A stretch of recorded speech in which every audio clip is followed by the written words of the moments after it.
चित्रपट, चित्रपट यानी सिनेमा, सिनेमा। और जब हम सिनेमा सिनेमा शब्द का उच्चारण करते हैं तो यह शब्द एक जादू जैसा जगा देता है, हमारे दिल और दिमाग को रोमांचित कर देता है। अधिकांश लोगों से पूछा जाए कि सिनेमा का अर्थ उनके लिए क्या है, तो हमको यही उत्तर मिलेगा कि सिनेमा मनोरंजन है, दिल बहलाव का एक सबसे बड़ा और आसान साधन है। लेकिन सिनेमा को यदि अच्छे ढंग से परिभाषित किया जाए तो मैं फिल्म डायरेक्टर श्याम बेनेगल का नाम लेना चाहूँगा, जिन्होंने सिनेमा को बहुत अच्छे ढंग से परिभाषित करते कहा है कि सिनेमा सबसे पहले एजुकेशन है। कोई भी फिल्म हम देखते हैं तो उससे कुछ न कुछ हमें सीखने को मिलता है।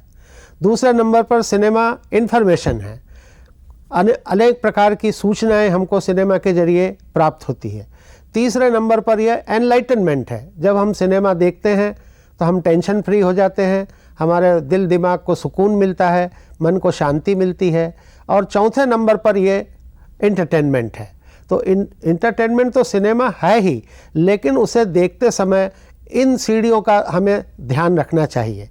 तो सबसे पहले आइए हम जानने की कोशिश करें कि सिनेमा का जन्म कब हुआ, कहाँ हुआ, कैसे हुआ और क्यों हुआ।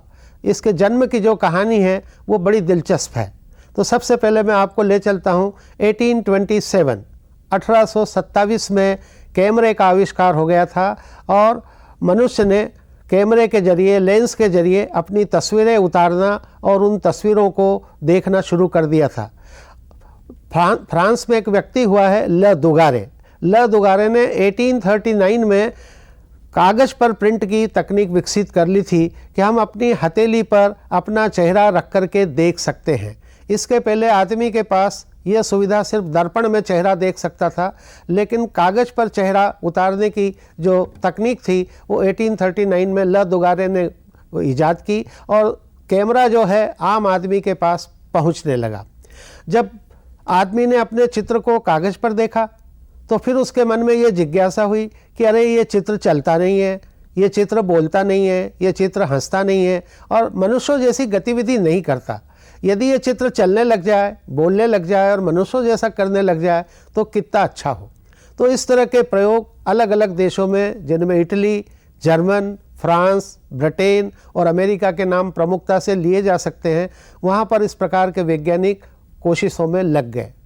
फिर हम आते हैं 1872 में। लीलैंड स्टैनफोर्ड नाम के गवर्नर थे कैलिफोर्निया के।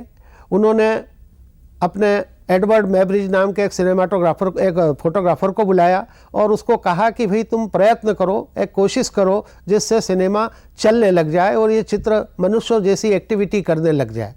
तो एडवर्ड मैब्रिज ने एक प्रयोग किया। एक खुले मैदान में उसने 24 कैमरे थोड़ी थोड़ी दूरी के अंतर से खड़े कर दिए और उनके जो शटर थे उस धागे से बांधकर सामने एक एक लड़के के हाथ में वो धागा सौंप दिया। कैमरे के वो सारे जो कैमरे थे उनके एक सिरे पर एक घोड़ा खड़ा किया गया और फिर घोड़े को दौड़ाया गया। घोड़ा जैसे ही दौड़ा, पहले कैमरे के सामने से वो धागा टूटा, उसका शटर दबा और घोड़े की जो इमेज है वो उस कैमरे में दर्ज होती गई। तो इस तरह से 1, 2, 3, 4 और 24 कैमरे के शटर दब गए और 24 इमेजेस उन 24 कैमरों में आ गई। फिर उसको उसी आर्डर में प्रिंट किया गया जिस आर्डर में कैमरे रखे गए थे, यानी 1 से 24 तक। और जब उसकी उसी आर्डर में कागज़ पर प्रिंट निकाले गए तो यह देखा गया, यह रिजल्ट सामने आया कि घोड़ा जब दौड़ता है तो उस एक अवस्था ऐसी आती है जब उसके चारों पैर हवा में होते हैं। तो चित्रों के चलने की संभावनाएं एडवर्ड मैब्रिज ने अपनी रिपोर्ट में दी और इस तरह के प्रयत्न लगातार फिर होते रहे। अमेरिका के थॉमस अल्वा एडिसन ने अपना काइनेटोस्कोप बनाया और 1891 में उसका बाकायदा रजिस्ट्रेशन भी करा लिया। तो ये सारे प्रयत्न अलग अलग देशों में होते रहे और इस दौड़ में सबसे आगे निकले फ्रांस के 2 भाई। एक का नाम था लुई और दूसरे का नाम था आगस्ट। फिल्म इतिहास में इन्हें हम ल्यूमियर ब्रदर्स के नाम से जानते हैं। तो ये दोनों भाई इस दौड़ में आगे निकल गए। इन्होंने बड़े गुपचुप तरीके से 50 छोटी छोटी फिल्में बनाई और उन 50 छोटी छोटी फिल्मों में से एक 7 फिल्मों का पैकेज बनाया और उन 7 फिल्मों को उन्होंने 28 दिसंबर 1895 को पेरिस के इंडी कैफ़े में उसका प्रदर्शन रखा। बाकायदा अखबारों में सूचना दी गई, प्रवेश शुल्क रखा गया और शाम के समय उस इंडी कैफ़े में वो 7 फिल्मों का पैकेज दिखाया गया। कुल मिलाकर के 30-32 दर्शक आए थे, जो दुनिया के पहले भाग्यशाली दर्शक थे, जिन्होंने चित्रों को चलते हुए अपने सामने देखा और उसको एक आश्चर्य की तरह, एक चमत्कार की तरह उन्होंने उसे स्वीकार किया। अब वो 7 फिल्में क्या थी? वो 7 फिल्में में एक फिल्म थी arrival of the train. Film जब ओपन होती है तो रेलवे प्लेटफॉर्म का सीन आता है, मुसाफिर खड़े हैं जिस तरह से आम प्लेटफॉर्म पे लोग खड़े रहते हैं, ट्रेन का इंतज़ार कर रहे हैं। थोड़ी देर में ट्रेन आती है, मुसाफिर नीचे उतरते हैं, कुछ मुसाफिर जिन्हें जाना है उसमें चढ़ते हैं, ट्रेन रवाना हो जाती है, फिल्म समाप्त। एक दूसरी फिल्म थी वाटरिंग द गार्डन, कि एक माली है, वो एक पाइप के सहारे बगीचे में पानी दे रहा है और इतने में एक शरारती बच्चा आता है, वो पाइप पर पैर रख देता है, पानी का प्रवाह रुक जाता है। माली पलट कर देखता है कि ये शरारती बच्चे ने पैर रख दिया, वो पाइप पटक कर उस बच्चे को पकड़ता है और हल्के से उसे पीटने की कोशिश करता है, फिल्म समाप्त। तो इस तरह से demolition of A wall, arrival of photographers, feeding the baby,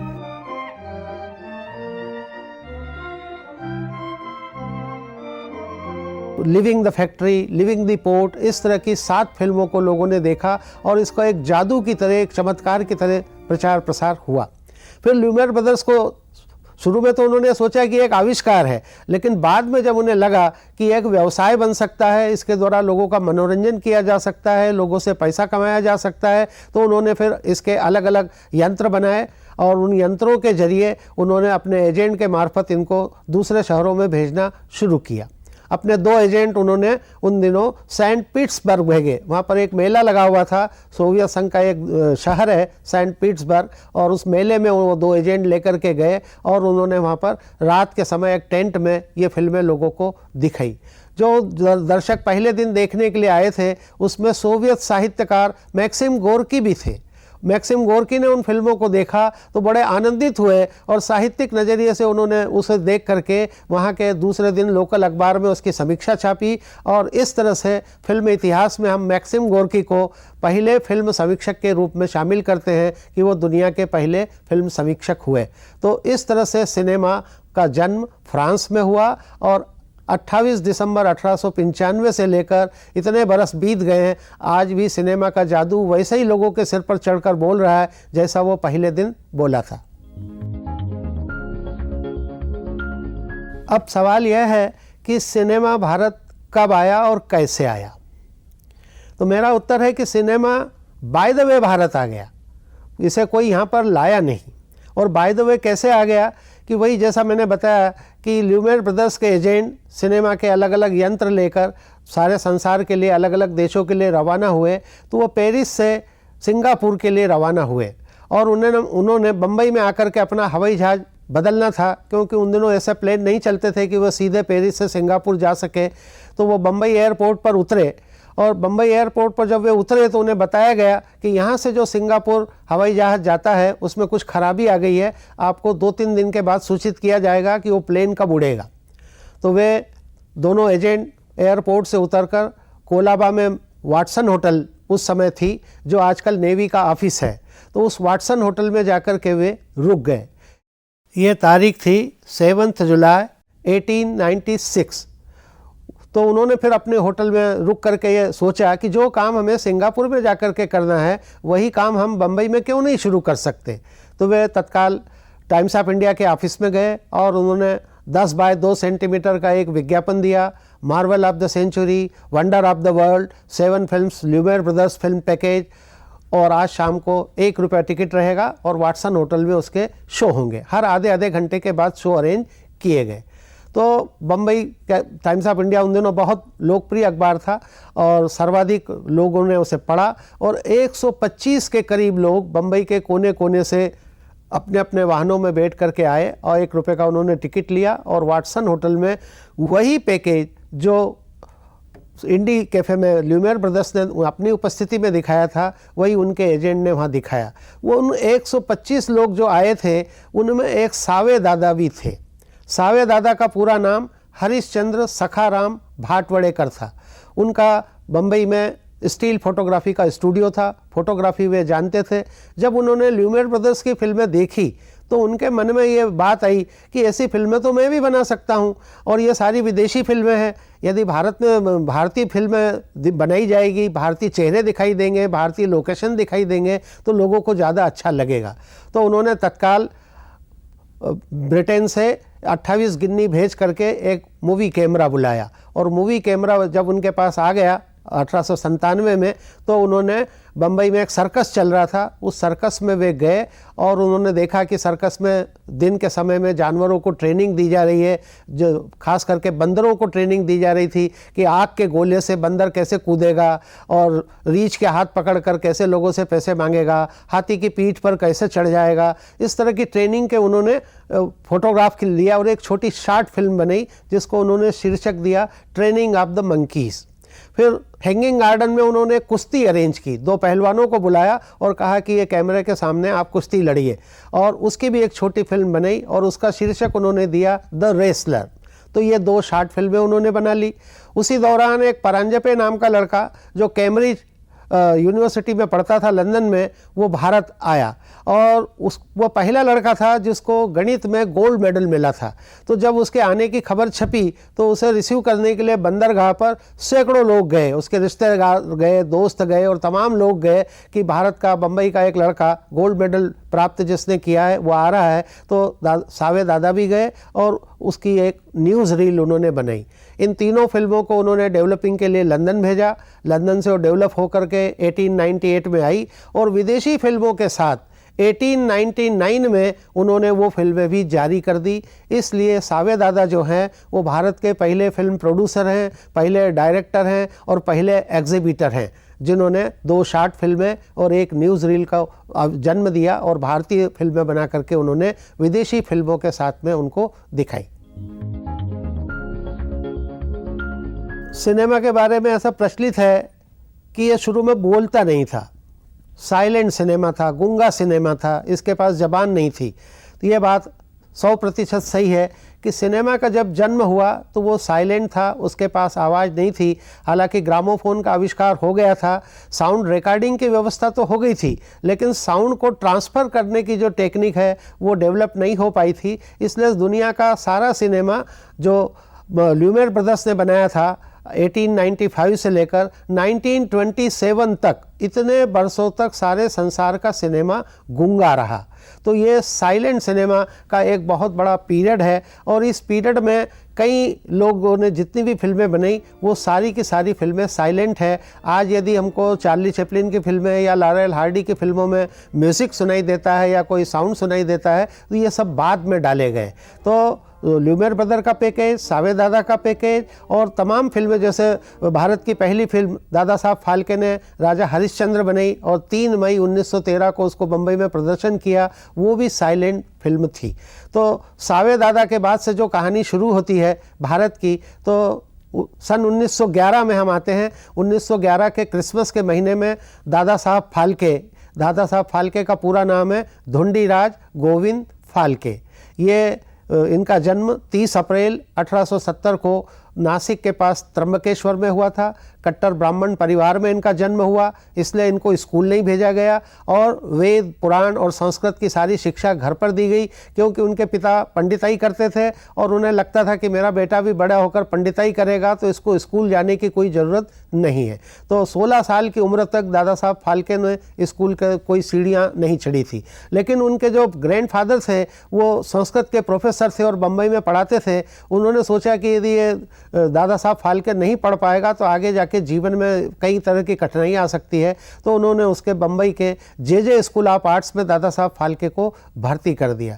उन दिनों जे स्कूल ऑफ आर्ट्स में सभी प्रकार की शिक्षा दी जाती थी, यानी लैंग्वेज सिखाई जाती थी, मैथ्स तो सिखाई जाता था, लेकिन टेलरिंग है, कारपेंट्री है, ड्राइंग है, फोटोग्राफी है, स्विंगिंग है, कॉस्ट्यूम डिज़ाइनिंग है, तो जादू है, और प्रिंटिंग है, जितनी भी विधाएं होती है कि विद्यार्थी वहाँ से यदि पास आउट होकर निकलता है तो जिस प्रोफेशन में उसकी रुचि है उस प्रोफेशन में वो रोजगार पा जाएगा, उसको कहीं पर आने जाने या आवेदन करने की भी ज़रूरत नहीं रहेगी। तो एक तरह से देखें हम कि दादा साहब फाल्के ने वे सभी विधाएं सीख ली जो एक सिनेमा या फिल्म मेकिंग के लिए ज़रूरी होती है, या फिल्म मेकिंग के जितने भी डिपार्टमेंट होते हैं उन सारे डिपार्टमेंट का ज्ञान दादा साहब फाल्के को जे स्कूल ऑफ आर्ट्स के बाद हो गया।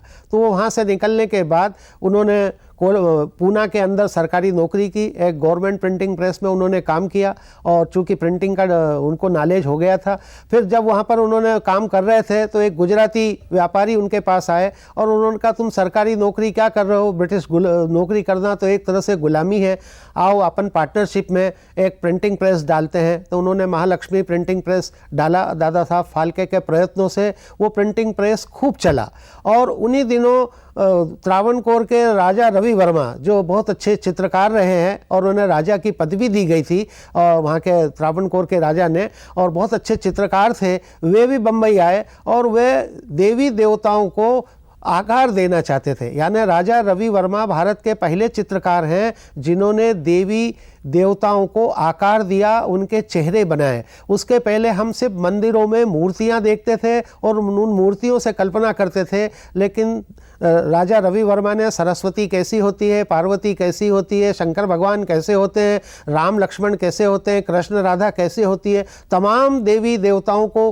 पेंट किया। और पेंट करने के बाद उसको पॉपुलर करने के लिए वो दादा साहब फाल्के की उन्होंने मदद ली। उन्होंने बाकायदा दादा साहब फाल्के को जर्मनी भेजा जहाँ पर उन्होंने कलर ब्लॉक बनाना सीखा कि जो ब्लॉक प्रिंटिंग उन समय हुआ करता था, ऑफसेट नहीं आया था, तो ब्लॉक प्रिंटिंग की ट्रेनिंग ली कि 4 ब्लॉक बनाए जाएं जिंक के, कॉपर के, और उनको ओवरलैपिंग कर प्रिंट किया जाए तो एक रंगीन चित्र बन जाता है। तो दादा साहब फाल्के और राजा रवि वर्मा इन्होंने देवी देवताओं के चित्र छापे और पूरे भारतवर्ष में वे बहुत लोकप्रिय हुए और वही चित्रों के जरिए आज भी हम देवी देवताओं को पहचानते हैं कि ये कृष्ण है, ये शंकर है, ये राधा है, ये सीता है। और इस तरह से देवी देवताओं का चलन दादा साहब फाल्के और राजा रवि वर्मा के चित्रों के जरिए हुआ।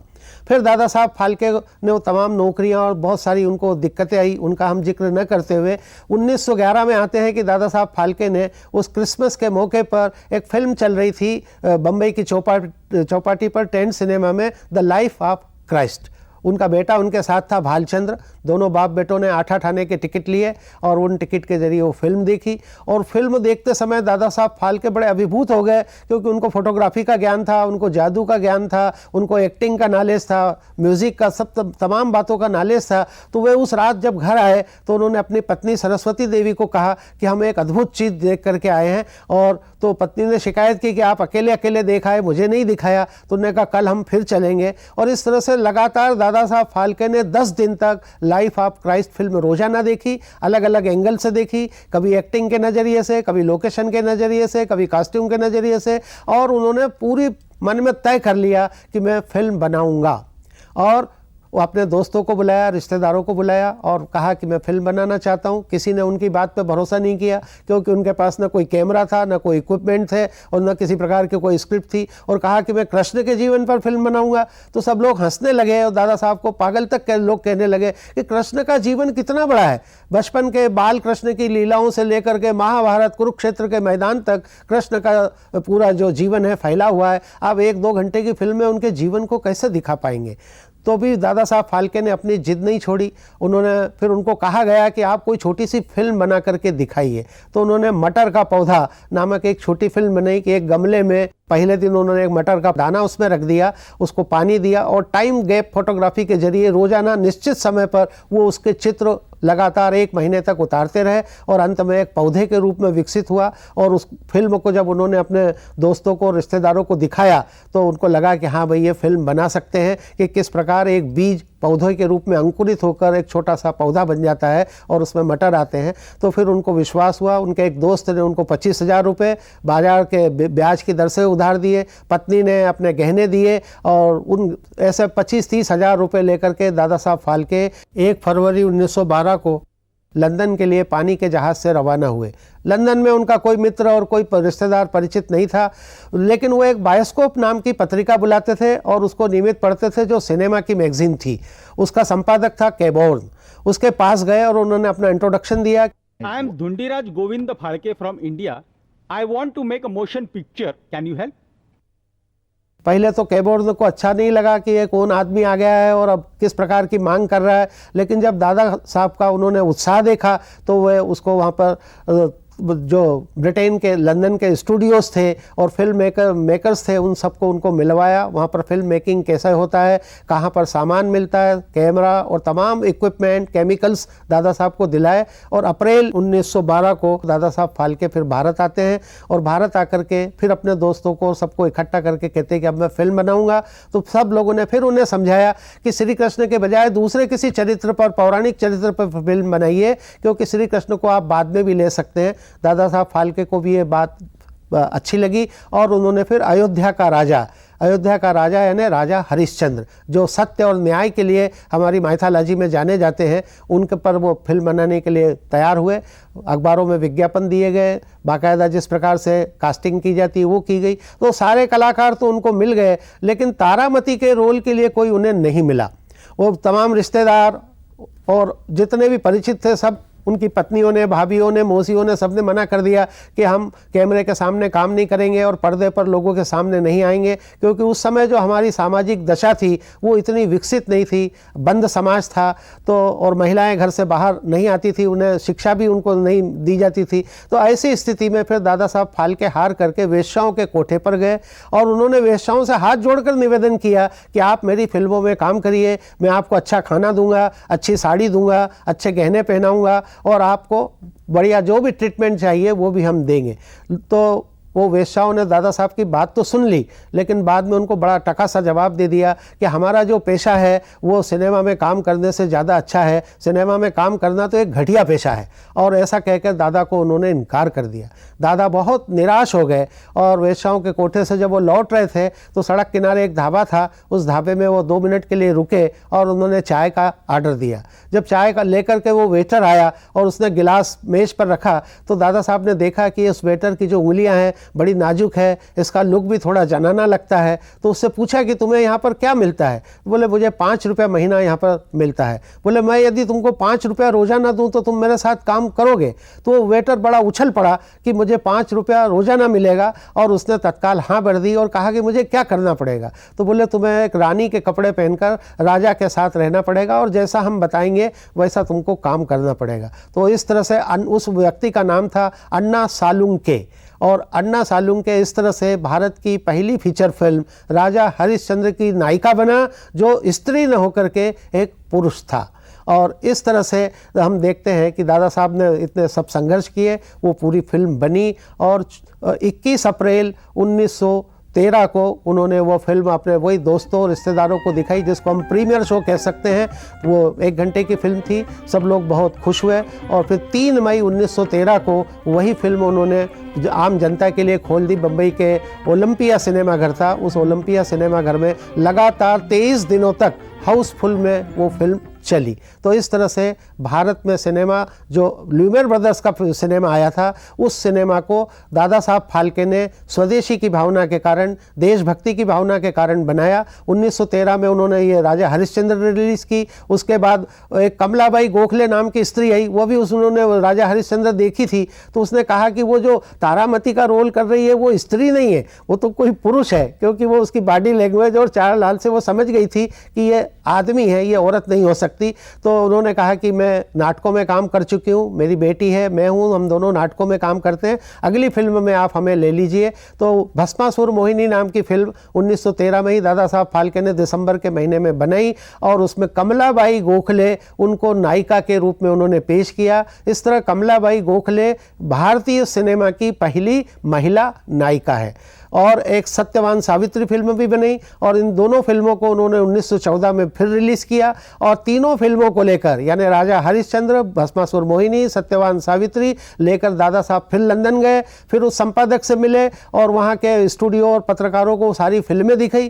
तो हमारी फिल्में चूँकि माइथोलॉजिकल फिल्में थी और माइथोलॉजिकल फिल्मों में बहुत चमत्कार होते हैं, हनुमान जी उड़ते हैं, बादलों से वर्षा होती है, भविष्यवाणी, आकाश से पुष्प वर्षा होती है, कई तरह के चमत्कार के जो दृश्य थे वहाँ के दर्शक और वहाँ के फिल्म मेकर देखकर बड़े चकित रह गए और उन्होंने दादा साहब फाल्के की कला का लोहा मान लिया कि हिंदुस्तान में जो आदमी कुछ महीने पहले सामान खरीदने आया था, जिसका सिनेमा का कोई बेसिक ज्ञान नहीं है, वो इतनी अच्छी फिल्में बना सकता है। तो उन्होंने कहा कि 350 पाउंड प्रति महीने हम आपको वेतन देंगे, आप लंदन में रह करके फिल्में बनाइए और साथ ही जो फिल्म रिलीज़ होगी उसमें 25% आपको मुनाफा भी दिया जाएगा। लेकिन दादा साहब फाल्के ने कहा, बहुत अच्छा वाक्य उन्होंने उन अंग्रेज लोगों को कहा कि यदि मैं लंदन में रहकर फिल्में बनाता हूँ तो फिर हिंदुस्तान में जो सिनेमा शुरू होने वाला है वो शायद कभी नहीं हो पाएगा या हो भी पाएगा तो उसे बहुत देर हो जाएगी। तो मैं अपने देश में अपना सिनेमा शुरू करना चाहता हूँ। और इस तरह से दादा साहब फाल्के ने भारत में 3 मई 1913 को सिनेमा की जो नींव रखी, वही सिनेमा आज बॉलीवुड के नाम से सारे संसार में नंबर 1 हो गया है। तो दादा साहब फाल्के ने भारत में 3 मई 1913 को सिनेमा की नींव रखी, लेकिन सिनेमा अभी भी गूंगा था और 1914 में प्रथम विश्व युद्ध शुरू हो गया। भारत में फिल्में आना रुक गई, फिल्मों के इक्विपमेंट, केमिकल्स आना रुक गए। तो दादा साहब फाल्के को फिल्म बनाने में परेशानी होने लगी और 1917 तक वो कोई फिल्म नहीं बना पाए। जब युद्ध थोड़ा कमज़ोर हुआ तब 1917 में उन्होंने कालिया मर्दन, 1918 में लंका दहन और फिर श्री कृष्ण जन्म 1918 में ही उन्होंने बनाई। जो उनकी पहली कल्पना थी कि कृष्ण के जीवन पर फिल्म बनाना चाहिए, तो श्री कृष्ण जन्म उन्होंने कृष्ण भगवान के जीवन से एक एपिसोड लेकर वो फिल्म बनाई और उस फिल्म में जो बाल कृष्ण का रोल किया वो दादा साहब की बिटिया थी मंदाकिनी और उन्होंने इस तरह से फिल्मों में बच्चों के रोल भी शुरू हुए। तो दादा साहब फाल्के 1912 से लेकर के 1918 तक अकेले फिल्म मेकर रहे, जो फिल्में बनाते रहे और रिलीज़ करते रहे और उनकी फिल्मों को बहुत अच्छा रिस्पांस मिला। फिल्मों का सारा काम वही करते थे, यानी एक फिल्म के यदि हम 20 प्रमुख विभाग मान लें तो उन 20 प्रमुख डिपार्टमेंट के हेड अकेले दादा साहब फाल्के थे। वही अब दिन शूटिंग करते थे, रात को अपने किचन को डार्क रूम बना दिया करते थे और पत्नी सरस्वती देवी की मदद से फिल्मों को डेवलपिंग प्रिंटिंग किया करते थे और फिर बैलगाड़ी में अपना प्रोजेक्टर लेकर, टेंट लेकर अलग अलग शहरों में जाकर उनके शो भी किया करते थे। उन दिनों 1 रुपये में 64 पैसे होते थे और खूब चिल्लर सिनेमाघरों पे आती थी। सिनेमाघरों की जो टिकट दर होती थी, ज़मीन पर बैठने के 4 आने, बेंच पर बैठने के 8 आने और कुर्सी पर बैठने के 1 रुपया तक उसका टिकट होता था। तो चिल्लर आती थी और वो चिल्लर इतनी आती थी, यानी लंका दहन के बारे में फिल्म इतिहास में मिलता है कि इतनी चिल्लर टिकट घर पर इकट्ठी हो जाती थी कि बोरियों में भरकर और बैलगाड़ियों में लाद कर दादा साहब फाल्के अपने घर ले जाया करते थे और वो चिल्लर उनके घर के आंगन में बोरियों में पड़ी रहती थी। तो इस तरह से दादा साहब फाल्के ने सिनेमा को आगे बढ़ाया। और दूसरे व्यक्ति जो इस फील्ड में आते हैं वो है बाबूराव पेंटर। उनका पूरा नाम है बाबूराव पेंढारकर, लेकिन बाबूराव पेंटर पेंटिंग बहुत अच्छे बनाते थे। आज जिस तरह के हम बड़े बड़े होर्डिंग्स देखते हैं, फ्लैक्स के बोर्ड देखते हैं, उस जमाने में 1918 और 1920 में बाबूराव पेंटर कैनवास पर 40 बाय 60 के 20 बाय 40 फुट के बड़े बड़े पेंटिंग बनाते थे और उनमें महाभारत की कथाएं, रामायण के एपिसोड पेंट होते थे। उनको देखने के लिए लोग आया करते थे कि बाबूराव पेंटर ने कितने अच्छे चित्र बनाए, इसलिए वो पेंढारकर उनका सरनेम गायब हो गया और बाबूराव पेंटर के नाम से ही वो मशहूर हो गए। तो बाबूराव पेंटर ने अपनी पहली फिल्म बनाई 1920 में, सैरंध्री यानी कीचक वधम। सैरंध्री द्रौपदी का नाम है और पांडवों का जैसा सबको पता है कि 12 साल का वनवास में वो खुलेआम घूम सकते थे और 13वें साल में अज्ञातवास था कि उनको अपनी आइडेंटिटी छुपा कर रखना पड़ती थी। यदि उनकी आइडेंटिटी लीक हो जाती तो अगेन फिर 12 साल और 13 साल का वनवास उनको भोगना पड़ता। तो सारे पांडव और द्रौपदी एक राजा के यहाँ पर दासी बनकर, सेवक बनकर के भर्ती होकर उन्होंने अपनी आइडेंटिटी छुपा ली। तो वो कीचक वहाँ का राजकुमार था, वो द्रौपदी को आते जाते छेड़छाड़ किया करता था और परेशान करता था। तो एक दिन द्रौपदी ने भीम के पास ही, भीम उस राजा के यहाँ पर रसोइया बन गए थे, तो आई और उसको धीरे से कहा कि वो कीचक मुझे बहुत परेशान करता है। तो भीम ने कहा कि ठीक है, आज उसको तुम मिलने का रात का कुछ समय दे दो, मैं उस कमरे में अकेले छुप जाऊंगा और जब वो तुम्हें परेशान करेगा तो मैं उसको सजा दे दूंगा। द्रौपदी ने वैसे ही किया। एक कमरे में द्रौपदी जहाँ पर उनका मिलना तय हुआ था, कीचक आया और उसको द्रौपदी के साथ छेड़छाड़ करने लगा। भीम जो अंधेरे में छुपे थे बाहर आए और कीचक की गर्दन पकड़ करके पूरी तरह से मरोड़ दी। पर्दे पर खून के फव्वारे निकलने लगे और दर्शक देखकर कहीं बेहोश होने लगे, महिलाएं चीखने लगी, बच्चों को भय हो गया। और इस फिल्म की शिकायत हुई कि ये ऐसी फिल्म है जिसको देख करके लोग डर रहे हैं, चीख रहे हैं और भयभीत हो रहे हैं।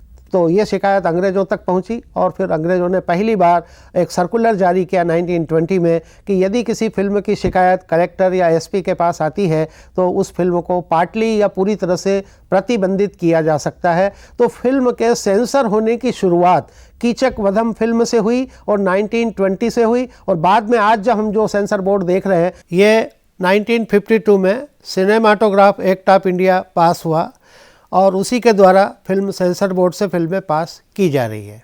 तो बाबूराव पेंटर इस तरह से फिल्में बनाते रहे। उन्हीं के यहाँ पर वी शांताराम, जो उनका दूर के रिश्तेदार थे, शांताराम की पढ़ने में कोई रुचि नहीं थी। वे उनके पिताजी उनको लाए और कहा कि भाई ये तो गधा जैसा लड़का है, इसको आप आदमी बना दीजिए और जो काम लेना हो अपने स्टूडियो में लीजिए। तो बाबूराव पेंटर ने शांताराम से सभी प्रकार के काम लिए, यानी पोछा भी लगवाया, झाड़ू भी लगाई, गटरें भी साफ करवाई और ऑफिस बॉय या चपरासी जितने भी काम करता है वो सारे काम शांताराम से करवाए।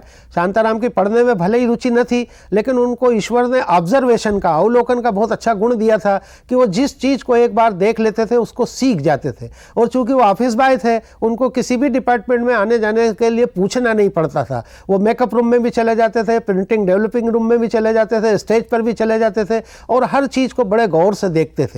तो सुरेखा हरण जब फिल्म बन रही थी तो उसका एक कलाकार एब्सेंट हो गया, तो द्वारपाल बना करके बाबूराव पेंटर ने शांताराम को खड़ा कर दिया कि द्वारपाल की पोशाक पहनो और उस कलाकार की जगह काम करो। तो इस तरह से शांताराम चपरासी से एक्टर हो गए। फिर स्वराज तोरण नाम की एक फिल्म बन रही थी, उसको एक अंग्रेज डायरेक्ट कर रहा था। बाबूराव पेंटर स्वभाव में बहुत तीखे थे, उनका झगड़ा हो गया सेट पर और उन्होंने अंग्रेज डायरेक्टर को तत्काल सेट से भगा दिया। और फिर शांताराम को कहा कि क्या ये फिल्म तुम डायरेक्ट कर सकते हो? शांताराम ने हाँ भर दी और इस तरह शांताराम एक्टर से फिर फिल्म डायरेक्टर बन गए। और वो जो बाबूराव पेंटर की महाराष्ट्र फिल्म कंपनी थी उसमें सब काम करते थे।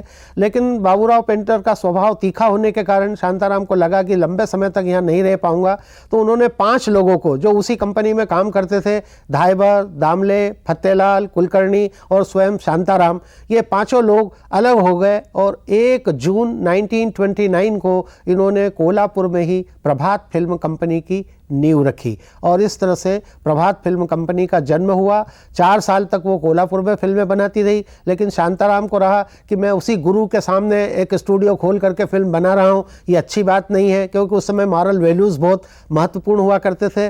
तो वो 5 पार्टनर पूना आ गए और पूना आकर के उन्होंने ज़मीन खरीदी, 33 एकड़ ज़मीन खरीदी और वहाँ पर प्रभात फिल्म स्टूडियो 1933 से शुरू किया। वही जगह जहाँ पर प्रभात स्टूडियो या फिल्म कंपनी थी, आज हम film and television institute of India देखते हैं।